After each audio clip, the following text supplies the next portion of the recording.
आपकी भी pencil heel बहुत ज़्यादा स्लिप करती है फ्लोर पे, तो उसको कैसे फिक्स करेंगे बताती हूँ मैं। नारियल फ्रिज के अंदर बहुत ज़्यादा हार्ड हो गया है तो सॉफ्ट कैसे करें। नहाने का लूफ़ा खुल गया है तो उसको किस तरीके से फिक्स करें। बची हुई रोटी को किस तरीके से यूज़ करना है वो भी मैं बताऊँगी। और सबसे मेन जो टॉपिक है ना हमारा, कि बिना फ्रिज के पानी को ठंडा कैसे किया जाए। तो वीडियो को एंड तक ज़रूर देखिएगा।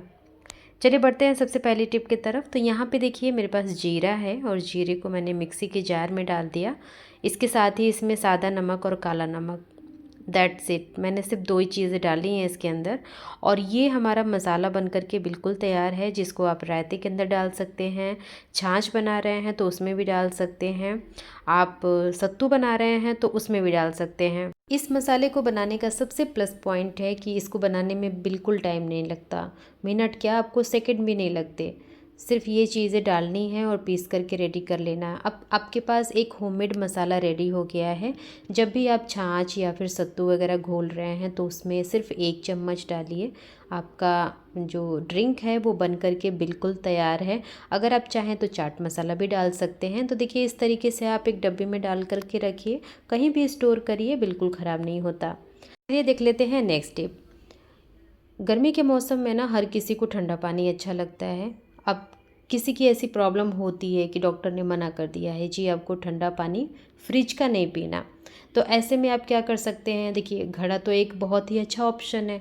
आप घड़े में पानी डाल करके पीजिए, या फिर अगर आपके पास घड़ा नहीं है तो ये आपको एक बहुत ही अमेजिंग सा तरीका बता रही हूँ। आपको लेना है एक पतीले में पानी और कॉटन का कोई भी टॉवल ले लीजिएगा जो कि थोड़ा मोटा हो और अच्छी तरीके से पानी को होल्ड करके रखे। तो देखिए ये मेरे पास टॉवल है, काफ़ी पुरानी है, लेकिन ये इसका एब्जॉर्बेंट पावर इतना ज़्यादा अच्छा है ना कि मैं क्या बताऊँ। तो देखिए इसी को मैंने इस पानी के अंदर डिप किया है। अब ये टॉवल अच्छी तरीके से वेट हो गई है। अब आपको क्या करना है कि जिस भी बॉटल में आपने पानी को फिल किया था ना, उसको इस टॉवल के ऊपर रखना है और इसको धीरे धीरे अच्छी तरीके से फोल्ड करना है। मीन्स मतलब इसको अच्छी तरीके से ढक देना है। अब देखिए इसको ढकने के बाद रखना कैसे है, कहाँ रखना है, सब कुछ बता रही हूँ मैं इसी वीडियो में। तो आपको याद दिला देती हूँ कि अगर वीडियो अच्छी लग रही है तो प्लीज़ एक लाइक कर दीजिए और चैनल को सब्सक्राइब भी। तो इस तरीके से मैंने देखिए इसको अच्छी तरीके से रोल करके और जो भी एक्स्ट्रा फैब्रिक है उसको टक इन कर दिया है। अब ये बॉटल बिल्कुल तैयार है। अब हम ले चलेंगे इसको अपने कूलर के पास, ठीक है, जहाँ कहीं भी हवा लगती हो। आप इसको एसी वाले रूम में भी रख सकते हैं, मैंने कूलर के पास रखा है। ये बहुत अच्छी तरीके से ठंडा हो जाता है और वो भी बिना फ्रिज के। तो है ना ये बहुत कमाल की टिप, और सच में ये काम करता है, आप ज़रूर ट्राई करिएगा। अब बढ़ते हैं अपनी नेक्स्ट टिप की तरफ। देखिए जब भी हम रोटियां बनाते हैं तो कई बार रोटियां बच जाती हैं। अब देखिए सुबह इस रोटी को किसी को भी देंगे ना तो वो बिल्कुल खाना नहीं चाहेगा, चाहे बड़ा हो या फिर छोटा हो। तो हम क्या करते हैं कि हम शर्म में देते भी नहीं हैं। तो अब देखिए इस रोटी का क्या करना है, आप इसको फेंकेंगे तो है नहीं। तो चलिए बताती हूँ एक छोटी सी रेसिपी। यहाँ पे देखिए मैंने 3 रोटी लिया था और इसको अच्छी तरीके से तोड़ लिया इस तरीके से। अब इसके अंदर डालने वाली हूँ मैं इलायची। जी हाँ, ये फ्लेवर के लिए ऐड कर रही हूँ, अगर आपको पसंद नहीं है तो आप इसको टोटली स्किप कर सकते हैं। तो यहाँ पे 2 हरी इलायची लिया मैंने, उसको अच्छी तरीके से खोल करके और जो दाने थे ना वही डाला है।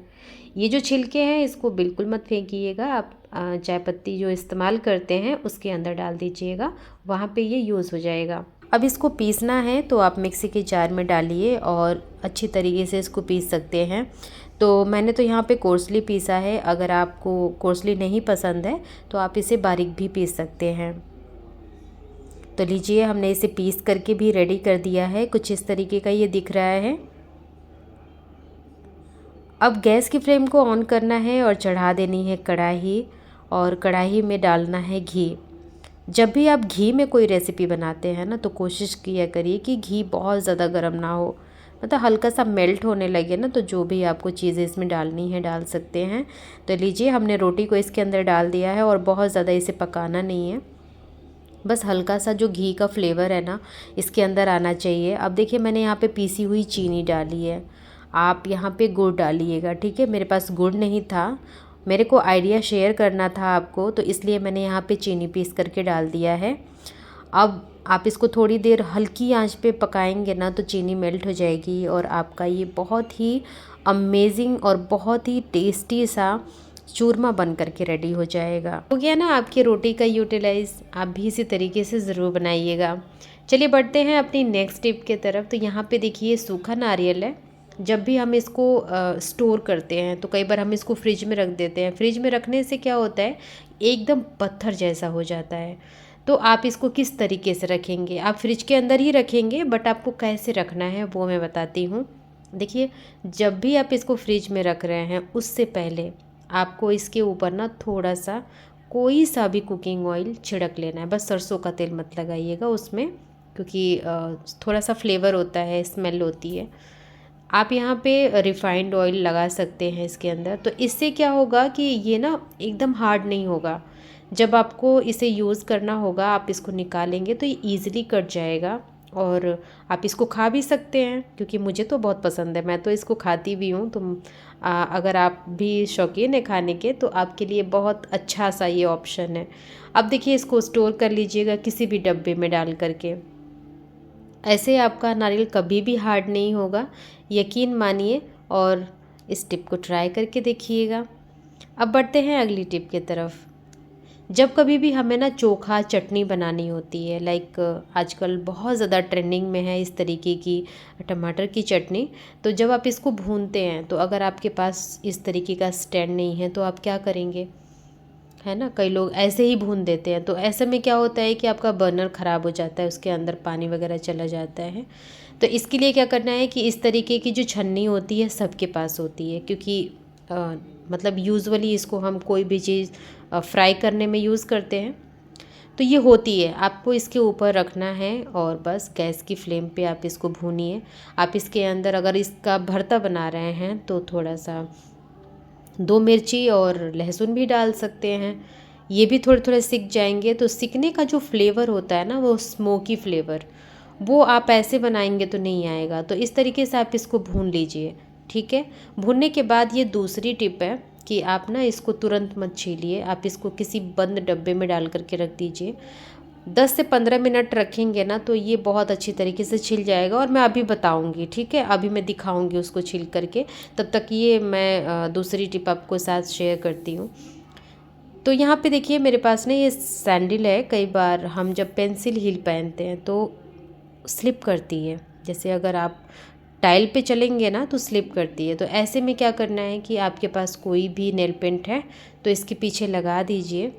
इससे क्या होगा कि ग्रिप आ जाएगी इसके अंदर, और सच में ये काम करता है। मुझे लगा कि ये काम नहीं करता होगा, बट जब मैंने इसके अंदर लगाया तो मुझे पता लगा। अच्छा, अगर ये सैंडल आपको पसंद आ रही है तो इसका लिंक मैं दे दूँगी, ठीक है, अगर मुझे मिल जाएगा तो। बाकी जो मैंने ड्रेस पहना हुआ है बहुत अच्छा है, बहुत कंफर्टेबल है, मतलब इतना ब्रीदेबल है ना कि आप इसको गर्मी में कभी भी कहीं भी पहन लीजिए, कोई दिक्कत नहीं होती है। तो इसका भी लिंक मैं दे दूँगी, आप इसे भी परचेज़ कर सकते हैं। अब देखिए, मैं दिखा भी रही हूँ, बिल्कुल स्लिप नहीं कर रहा है। तो आपके पास भी इस तरीके की हील है और आपके साथ इस तरीके की दिक्कत होती है तो आप, सिंपल सा तरीका है, नेल पेंट हम सबके घर में होता है, आप भी ज़रूर लगाइए और गिरने से बचिए। चलिए देख लेते हैं अपनी नेक्स्ट टिप। तो यहाँ पे मैंने लोफा ले लिया है। आप जब कभी भी नहाने जाते होंगे तो इस तरीके के जो प्लास्टिक वाले लोफे होते हैं ना, थोड़े से स्लिपरी होते हैं, ये बहुत जल्दी खुल जाते हैं। कितनी बार भी आप इसे बांध लीजिए, ये बार बार खुल जाता है। तो इसके लिए क्या करना है कि आपको ना इस तरीके से पैरों में फंसाना है। अच्छा, यहाँ पे मेरे को डिस्टरबेंस इसलिए हो रही थी क्योंकि मैंने बिछुआ पहना हुआ है और उसके अंदर ये उलझ रहा था। तो आप अपना बिछुआ निकाल दीजिएगा, फिर आप अपने पैरों में इसको पहनिएगा। तो इस तरीके से ना पहन करके इसको नीचे की तरफ सरकाते हुए और बिल्कुल एंड वाले पार्ट तक जाना है। ये लूफा ना काफ़ी पुराना हो गया है, माइंड मत करिएगा, बट मेरे को ये टिप शेयर करनी थी तो मैंने आपको दिखा दिया। देखिए, इधर उधर से ये फट भी रहा है। अब देखिए, अच्छी तरीके से इसको मैंने पैरों में फंसा लिया है, और यहाँ पे बिल्कुल मिड में आप ना मास्क वाला जो रबड़ होता है ना उसको बांधिएगा। आपके पास अगर है तो, नहीं है तो नॉर्मल भी बांध सकते हैं, कोई प्रॉब्लम नहीं है। तो यहाँ पे देखिए मैंने अच्छी तरीके से नॉट लगा दिया और अब देखिए इस तरीके से इसे निकालना है एक दूसरे के ऊपर, मतलब एक निकालिएगा फिर दूसरा, फिर एक, फिर दूसरा। इस तरीके से आप इसको अपने पैरों से निकालेंगे ना तो जो डिज़ाइन बनती है, जैसे हम लोफा जो ख़रीद करके ले आते हैं उसमें भी होती है ना, वैसे ही ये दिखेगा।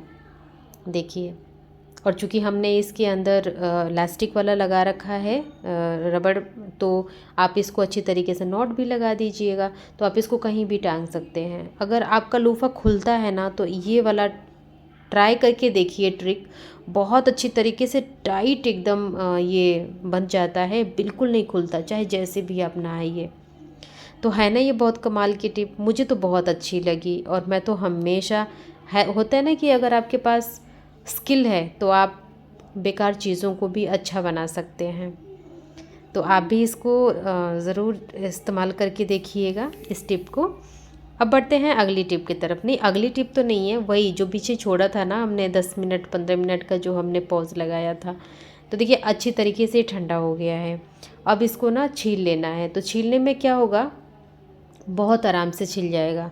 और ये इसलिए होगा क्योंकि हमने जब इसको बंद किया ना गरम गरम, तो ये इसके अंदर ना स्टीम बनी। अब स्टीम की वजह से जो टमाटर थोड़ा बहुत कच्चा रह गया था वो भी गल गया है और छिलके भी बड़े ही आराम से निकल जाते हैं मक्खन की तरह। तो यहाँ पे देखिए मैंने छिलके को निकाल दिया है और इन सारी चीज़ों को मैं यहाँ पे ये जो ग्राइंडर है ना इसके अंदर ग्राइंड करूँगी। अगर आप इसको बिल्कुल बारीक पीसना चाहते हैं तो मिक्सी के जार में भी डाल करके इसको बारीक पीस लीजिएगा। तो इस तरीके से मैंने इसको पीस करके रेडी किया है और ये जब अच्छी तरीके से पीसेगा फिर आपको ये कुछ इस तरीके का दिखेगा। तो यहाँ पे 2 बैच में मैंने इसे पीसा और देखिए यहाँ पे हमारी चटनी अभी आधी रेडी है। अभी इसमें कुछ कुछ चीज़ें हम डालेंगे, जैसे कि कच्ची प्याज डाल दीजिए, इसका भी फ्लेवर बहुत अच्छा आता है। जो प्याज का क्रंच आता है ना, बहुत ज़्यादा टेस्टी लगता है। हरा धनिया डाला, नमक डाला और इसमें सरसों का तेल जाएगा। जी हाँ, आप इसमें सरसों का तेल ज़रूर डालिएगा। आप चाहें तो इसमें बॉईल किए हुए पोटैटो भी डाल सकते हैं, वो भी बहुत ही ज़्यादा स्वादिष्ट लगता है। अब आप इसको रोटी के साथ खाइए या फिर चावल के साथ खाइए, बहुत ज़्यादा टेस्टी लगता है। तो आप कब ये रेसिपी बना रहे हैं ज़रूर बताइएगा और मिलती हूँ मैं अगली वीडियो में आपके साथ।